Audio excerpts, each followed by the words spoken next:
During the last part, I forgot to add in the 2 badges along with Squirtle. I made a note to remember to add those this time, and so they are indeed on the cards, as someone left a comment and called them. I think cards works. I mean, I said visuals, I guess it really doesn't matter. Second thing, I wanted to release this before 250 subs, but, well, I'm at nearly 350 now, if not already at 350. So that's not really an option anymore, is it?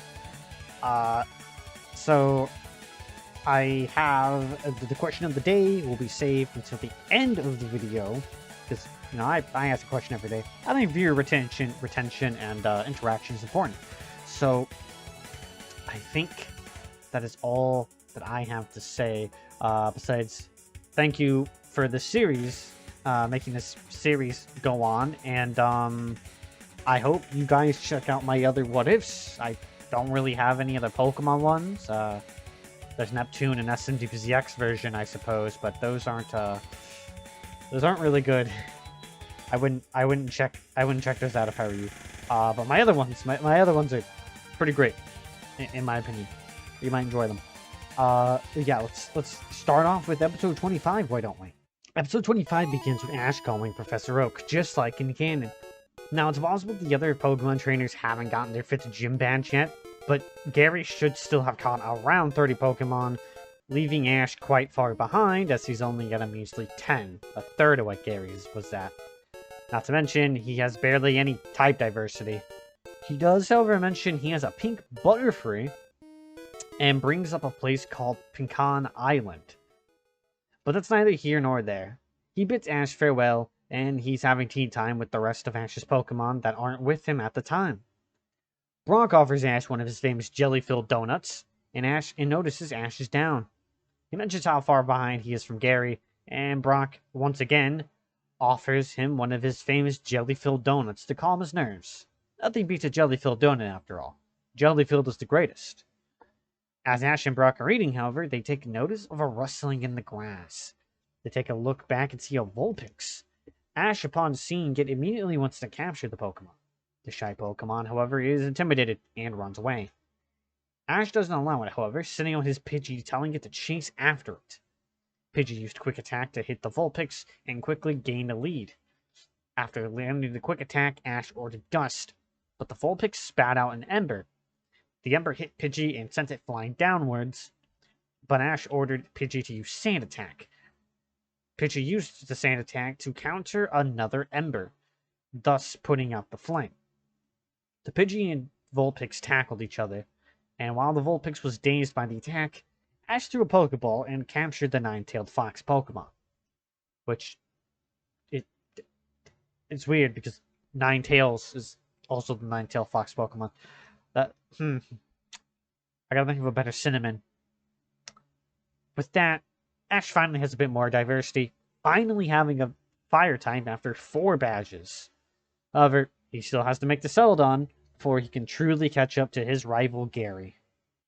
Ash and Brock make it to Celadon City, where Brock gets zombified and forced to look into a shop by the evil that is perfume. However, since Misty isn't there, Pikachu doesn't go into the perfume shop.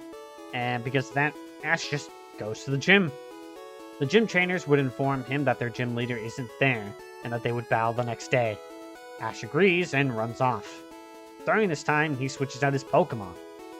So as I said with episode 25, Ash has really bad type coverage, but Ash needs for all of his Pokemon to train so that he can have them all ready for battle at any time he needs to call for them.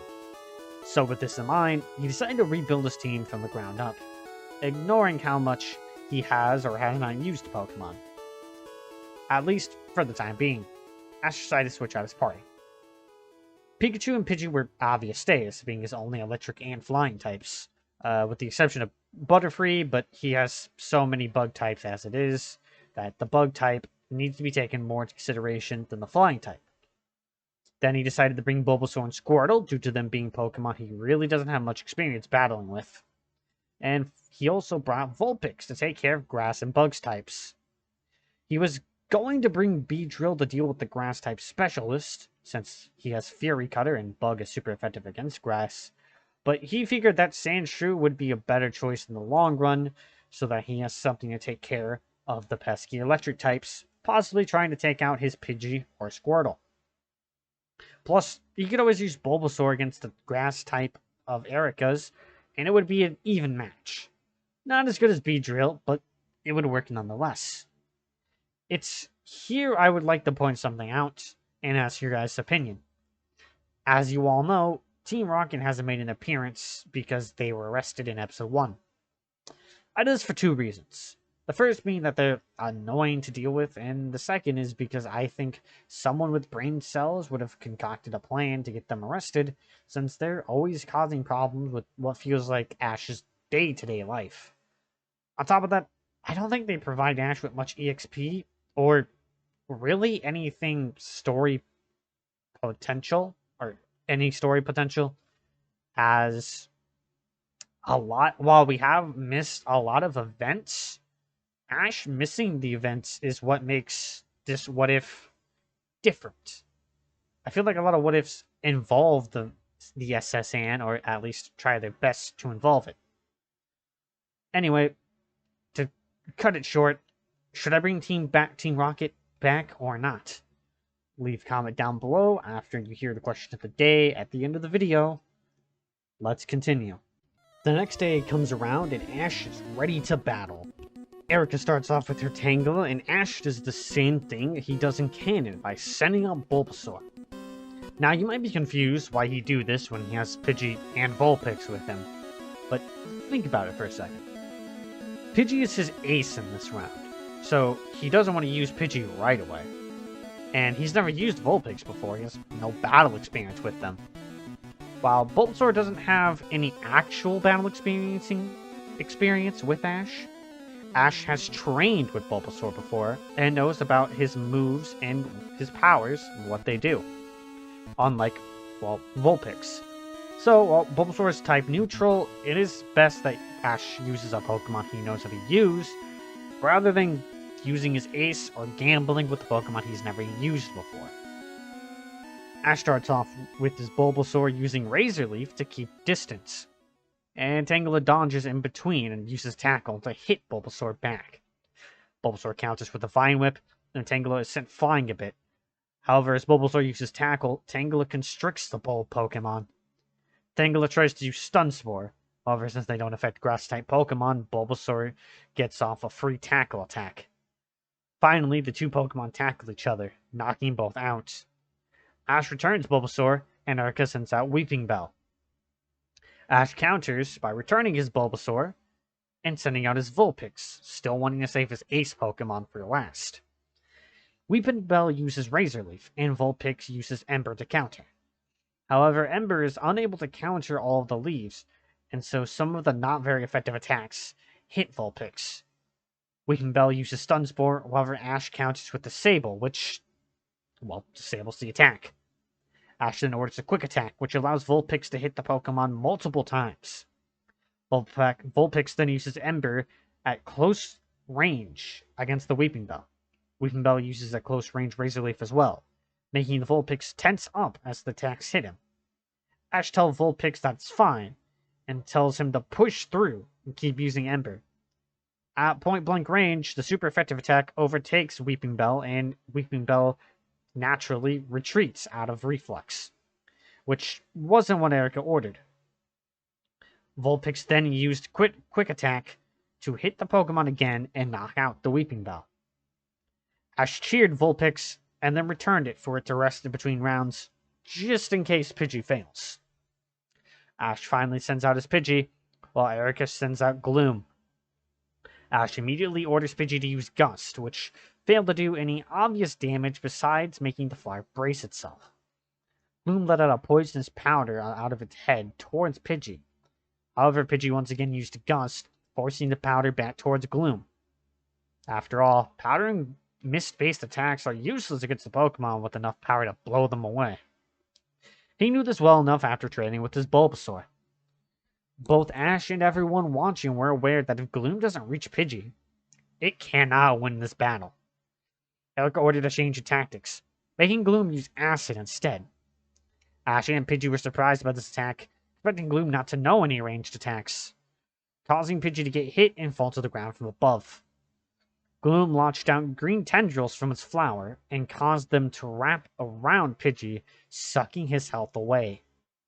Giga Drain, whilst restoring his own HP, wasn't very effective, but it was damage that it wasn't getting before nonetheless. Ash ordered Sand Attack, however Pidgey didn't have the strength to break out.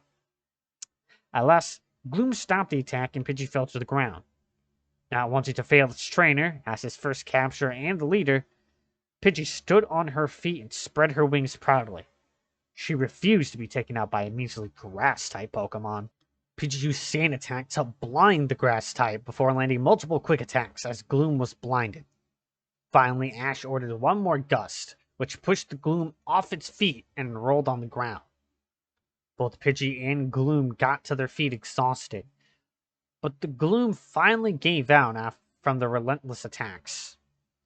Declaring Ash the winner of the Rainbow Badge, which I hopefully didn't forget to put on the card this time, for the next episode, Ash gave Pidgey a hug. The Pidgey chirping in return due to its victory. Pidgey then began to glow, growing larger in size as the blinding light exploded into a glittering substance around them. Pidgey yelled out its new name, Pidgeotto.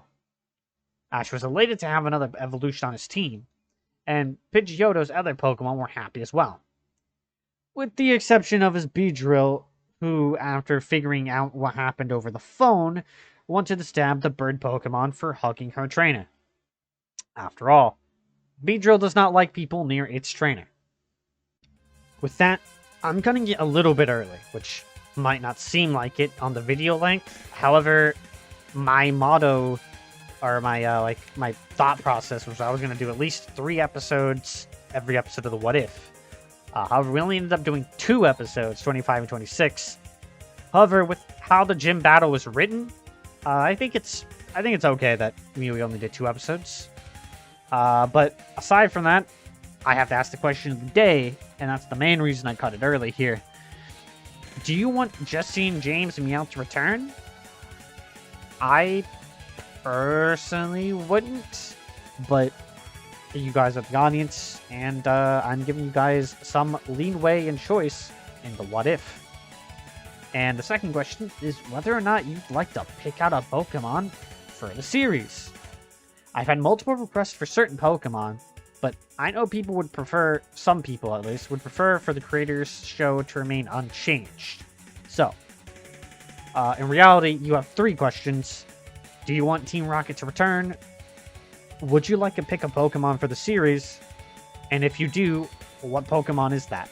So, for example, you would say, I want Team Rocket to return, and I would like to see Ash catch a Rattata.